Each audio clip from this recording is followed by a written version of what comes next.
Alors bonjour et bienvenue dans cette nouvelle vidéo du blog La meilleure cyclosportive de votre vie. Aujourd'hui nous allons voir la deuxième capsule de préparation pour bien réussir les bosses du 13 grâce à l'équipe pro du team de Marseille. Nous prévoyons cet entraînement donc déjà depuis un mois et encore pour les 2 mois à venir. Mais d'abord je tiens à vous remercier pour eh bien, vos commentaires, vos encouragements et puis les très nombreuses personnes qui ont vu la première vidéo pour bien démarrer cet entraînement. Je vous remercie beaucoup et si vous aimez cette nouvelle vidéo de préparation, ben, je vous invite à marquer j'aime juste en dessous ou laisser des commentaires et bien sûr la diffuser largement à vos amis. Alors, le mois précédent, nous avons vu eh bien, comment développer notre foncier, notre caisse, nous préparer. Alors, je ne sais pas vous, moi, mais sur le mois de juin, ben, j'ai beaucoup mouliné et fait de longues sorties, plutôt sur des côtes, des ascensions et des côtes. Et bien, ce mois-ci, nous allons voir comment augmenter notre vitesse maximale aérobie, c'est-à-dire la vitesse de course. Hein, si je suis capable de rouler, mettons, à 28 km/h, grâce à cet entraînement spécifique que nous livre le Team Pro Marseille, eh bien, vous allez pouvoir passer à 28,5, 29, 30 de moyenne. Merci et pensez à laisser j'aime ou un petit commentaire à la fin de la vidéo. Fred, on se retrouve sur ce deuxième mois, le mois de juillet, deuxième mois de préparation de la cyclo Les Bosses du 13. Eh bien, quel est ton conseil de préparation pour ce mois-ci? Mois de juillet qui est un mois prépondérant dans la préparation. On a vu un premier mois de juin où on a bâti des bases de foncier avec des sorties allant de 1h30 jusqu'à 4h30 globalement. Donc là on va commencer à rentrer un petit peu plus dans le vif du sujet. On est toujours sur la base de 3 sorties hebdomadaires où on va consacrer 2 de ces sorties encore à du foncier sur des volumes toujours proches du volume maximal qu'on a atteint sur le mois précédent, c'est-à-dire sur des sorties qui vont être entre 3h30 et 4h30. Et on va adjoindre à ces 2 sorties une sortie dite de puissance maximale aérobie où on va vraiment travailler sur des exercices de fractionnés, sur des fractions de 4 à 15 minutes. Freddy Le Carpentier donnera tout à l'heure le détail de ce type de séance, où cardiaquement on disait que la gestion de l'effort sur du foncier pouvait, des baromètres, c'était de pouvoir tenir une conversation. Là on n'est plus apte à tenir une conversation, on est sur de l'effort maximal qu'on peut tenir sur la durée de temps qui est celle de l'exercice. Globalement on va rouler le plus vite possible sur des fractions de 4 à 15 minutes, avec l'idée c'est d'aller le plus vite possible et d'utiliser son potentiel physique à 100%. Toujours en essayant aussi de mettre des critères qui vont être importants pour la progression, c'est-à-dire des critères de posture, des critères de fréquence de pédalage, qui vont être détaillés dans la séance de Freddy, mais c'est important aussi qu'on rentre dans ce processus de mise à l'effort qui va encore s'actuer pour le 3e mois, le mois d'août. Voilà. Là, on travaille la qualité quelque part. Hein. Le mois précédent, on a bâti des bases solides pour pouvoir justement absorber et la course et les entraînements qui viennent. Là, on va chercher la qualité. Donc PMA, pour moi qui ne comprends rien, c'est, comme tu l'as bien dit, je vais m'entraîner, je vais essayer d'aller le plus vite possible pendant la portion d'entraînement que va nous dire Frédéric tout à l'heure. Le but de ça, c'est quoi? C'est d'augmenter ma capacité à aller vite. Quoi, voilà. Aller le plus vite possible sans non plus se faire exploser, se mettre dans le rouge, comme on dit. Voilà. C'est-à-dire qu'il faut qu'on soit à un seuil d'effort qui permette d'être à son maximum, mais en pouvant durer jusqu'au terme du temps qu'on s'est donné. Donc ça va nous mettre dans à la fois des notions d'effort, des notions aussi des notions de perception proprioceptive de notre corps, de savoir se gérer. Il faut alors ça a créé un petit peu de l'affolement au début pour des gens qui ne sont pas habitués à ces efforts-là, pour se paramétrer, pour arriver à se gérer sur cette durée. Mais la progression passe par là, l'apprentissage de l'effort passe par là. On ne peut pas se permettre le jour J d'être en découverte avec les premiers efforts d'intensité. Donc c'est le but, c'est de préparer. On est encore sur un volume quand même général qui est plus sur une majorité de foncier, puisque on a 2 séances encore axées sur du foncier, et une séance axée plus sur la puissance maximale aérobie, comme on le disait. Donc en termes d'intensité d'effort, comme Freddy rentrera encore plus dans le détail, mais on est sur des intensités qui sont entre 80 et 95% de la fréquence cardiaque maximale. Et donc je disais, on n'est plus apte à tenir un effort, mais on est apte à le tenir jusqu'au bout. Oui. Voilà. Est-ce que c'est même un indicateur de qualité d'être sensible, soit au niveau des sensations, soit au niveau de la fréquence cardiaque? Si on n'arrive plus à monter, si sa tendance à rebaisser, on a intérêt à arrêter l'effort, puisque là, ce qu'on cherche, c'est une qualité d'effort élevée. Si on a, voilà, tout à fait. C'est un baromètre, c'est des séances qui vont commencer à être difficiles nerveusement pour se mettre dedans. Nous en parlions tout à l'heure en aparté, pour des gens qui ont une activité professionnelle et qui ont une vie de famille, il y a des journées où peut-être on a eu une journée surchargée, même si on avait programmé une séance de PMA, il est peut-être bon de la reporter et de ne pas vouloir la faire à tout prix pour respecter un planning. C'est des séances qui vont être plus courtes au niveau durée, mais très épuisantes au niveau nerveux et énergétique. Un peu comme tu le disais le mois dernier dans la première vidéo, la notion de progressivité elle est importante aussi, c'est-à-dire que ces séances de PMA, il ne faut pas avoir peur de partir petit sur quelques minutes pour voir justement que notre fréquence cardiaque ou nos sensations ne sont pas en train de diminuer, qu'on fait bien la qualité, et puis progressivement, justement, c'est une clé de la progression. Tu dis en tant qu'entraîneur, et moi je le dis dans la préparation mentale, c'est la même chose, pour s'habituer mentalement à cet effort-là, donc pas avoir peur peut-être les premières semaines de dire juste je me teste en fait, je vais voir, et puis petit à petit augmenter pour arriver à le tenir le plus longtemps possible. C'est ça le principe. Il va y avoir une phase pour les néophytes, une phase d'étalonnage et de paramétrage. De sensations, on va coller des sensations avec de la vitesse, avec certains types d'efforts. Et ça, pour quelqu'un qui n'est pas un pur cycliste à la base, ou qui n'est pas peut-être un pur sportif à la base, ça va être quelque chose de nouveau. Donc c'est pour ça qu'il faut y aller avec progressivité.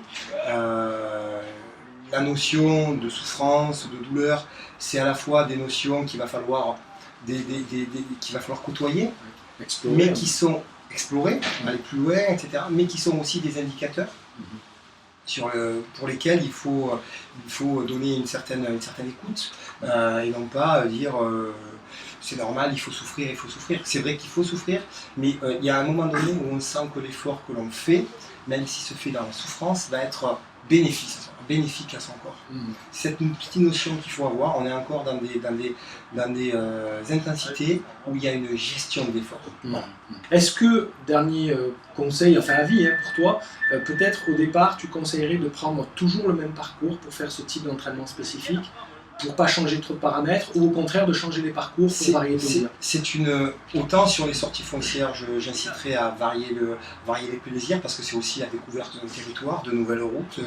On redécouvre notre région grâce au vélo, sur des petits sentiers. On prend une carte Michelin, on se trace un parcours et on va découvrir des choses. Ça fait partie du plaisir et de la passion. Même des parcours qu'on connaît bien en voiture, on les fait en vélo, d'un coup, on totalement différent. C'est génial. Donc autant, j'en reviens donc à ta question, autant pour les sorties foncières, donc les deux sorties foncières, je serais plutôt pour, entre guillemets, varier les plaisirs, autant pour des néophytes qui n'ont pas encore la maîtrise de leurs sensations et qui vont étalonner les efforts, je serais plus pour aller sur un parcours type, voire même sur une côte type qui vont répéter plusieurs fois, etc. Où ils ne vont pas avoir par exemple systématiquement à regarder leur montre, mais ils vont étalonner à peu près sur une distance et ça va être beaucoup plus simple à gérer. Voilà. Un dernier petit point aussi, on a vu sur le premier volume, sur le premier volet de la préparation, donc une préparation axée sur le foncier et aussi sur le renforcement musculaire. Donc pour aller plus loin au niveau du renforcement musculaire, il est possible de joindre sur les deux sorties foncières des petits sprints, des petites accélérations de 5 à 10 secondes maximum au sommet d'ascension à droite qui vont permettre d'exploiter 100% de la force musculaire. Et ça va être important après, puisqu'il y a globalement un transfert qui va se faire pour pouvoir aussi aller plus loin et être capable de recruter plus de fibres musculaires. C'est bien que tu précises que ça fasse 5 à 10 secondes, donc c'est vraiment des petits sprints. Voilà, faut pas se fatiguer. C'est pas de persister, d'aller plus loin, parce qu'après, comme on l'a dit tout à l'heure, on rentrerait dans des filières lactiques, c'est-à-dire on va produire de l'acide lactique et on abordera globalement ce secteur d'effort plutôt dans la troisième phase de préparation. D'accord. Donc là, finalement, ça permet de donner à nos sorties foncières un côté sympa, ludique, quoi. On se fait une pancarte quelque part, un petit sprint entre copains, Exactement. juste un petit, puis après on prend le temps pour récupérer, toujours à fréquence basse. Exactement.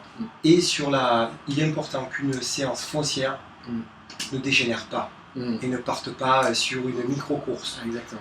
Je sais que quand on est déjà deux sur un vélo, c'est difficile de ne pas se tirer la bourre. Ouais. Mais là, globalement, si on est dans une logique de préparation,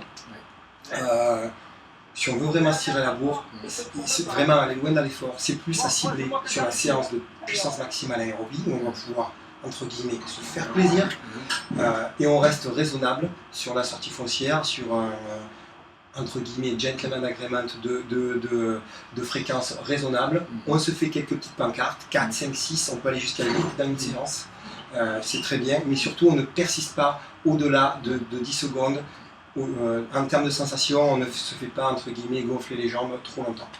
Voilà. Moi avec mes athlètes, ce que je leur dis souvent, c'est que sur les parties entraînement foncier, en fait c'est un super travail mental où tu arrives à toi contrôler ton rythme et pas te faire embarquer par les autres ou par ton envie, etc. Tu vois, je trouve que c'est un super entraînement mental en fait, parce que dans les courses, et puis pour les cyclos c'est vrai aussi, on peut se faire embarquer par le rythme de la course, par d'un coup on chope un type qu'on connaît ou qu'on ne connaît pas, et en fait on perd le leadership de son rythme.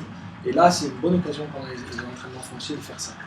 C'est un point tout à fait important, c'est-à-dire que aujourd'hui, on va prendre le départ d'une compétition avec un certain potentiel physique et il est important qu'on ne peut pas faire n'importe quoi. Il y a un management de son potentiel le jour de l'épreuve et être capable aussi de le manager précédemment dans les séances, ça fait partie d'une discipline et d'une progression mentale à tenir pour être capable d'avoir la meilleure performance le 15 septembre, le jour des courses. C'est très sûr. Voilà. Bon, ben merci Fred pour cette deuxième séance de préparation. Je pense que là, juin et juillet, on est déjà bien prêt pour réussir ces bosses du 13. Vivement la capsule du mois d'août pour qu'on sache encore comment passer un cran supérieur. Bonjour Freddy, nous voilà sur le deuxième mois, le mois de juillet. Donc préparation, comme vient nous expliquer Fred, ben là on va travailler un petit peu de la qualité, on augmente dans le rythme, s'apprendre à rouler un peu plus vite pour améliorer nos performances. Quel est le conseil du mois que tu nous donnes? Alors, conseil du mois, après avoir fait les bases du mois dernier, donc là, on va commencer à taper un peu plus dedans. Donc là, on va travailler un peu sur la PMA. Alors, la PMA, c'est quoi? C'est commencer à travailler en sur-régime. Donc là, au tout début, là, pour commencer petit à petit à s'habituer, donc on va faire sur du 30-30. 30 secondes de travail, 30 secondes de récup. Donc pour le début du mois, je vous conseille de partir sur 3 séries de 10 minutes. Et puis petit à petit pour progresser et finir la dernière semaine du mois à 3 séries de 15 minutes. D'accord. Donc, si je comprends bien, on va travailler cette fameuse PMA, donc c'est la puissance maximum aérobie, c'est-à-dire la puissance que je suis capable de développer le plus longtemps en restant en aérobie. Juste au-dessus, j'explose. Voilà. En fait, c'est ça. C'est de la vitesse de course maximum que je peux tenir. Donc, je l'ai fait 30-30, 30 secondes à fond, je ne me pose pas de questions, au niveau sensation, j'essaie d'être à fond. Voilà, on essaie de tenir, ça va brûler les 10 dernières secondes, mais il faut franchir cette barrière, continuer à maintenir l'effort. Après 30 secondes de récupération. 30 secondes de récup, on essaie de tourner les jambes quand même, parce que pour recycler ce qu'on appelle l'acide lactique, porter de l'oxygène, en fait on tourne les jambes. Oui, pas faire de la récupération passive, c'est-à-dire je ne m'arrête pas, je continue à pédaler doucement, je récupère, et puis j'enchaîne derrière. Voilà, donc ça 10 fois au début. Donc après avoir fait ces 10 minutes, on fait 10 minutes en récupération totale. Là, on récupère 10 minutes et donc on va faire 3 séries. Donc 3 séries de 10 minutes. Et petit à petit l'évolution sera de faire 3 séries de 15 minutes. D'accord, ok. Au niveau cardiaque, Fred nous a parlé beaucoup de si on a un cardio-fréquence-mètre, c'est vrai que c'est un bon repère. On pourrait aussi avoir un capteur de puissance, mais là il faut investir plus. Mais donc en général, quand on fait les premiers, on n'arrive pas trop à monter le cœur, puis après le cœur va monter de plus en plus. Voilà, ouais.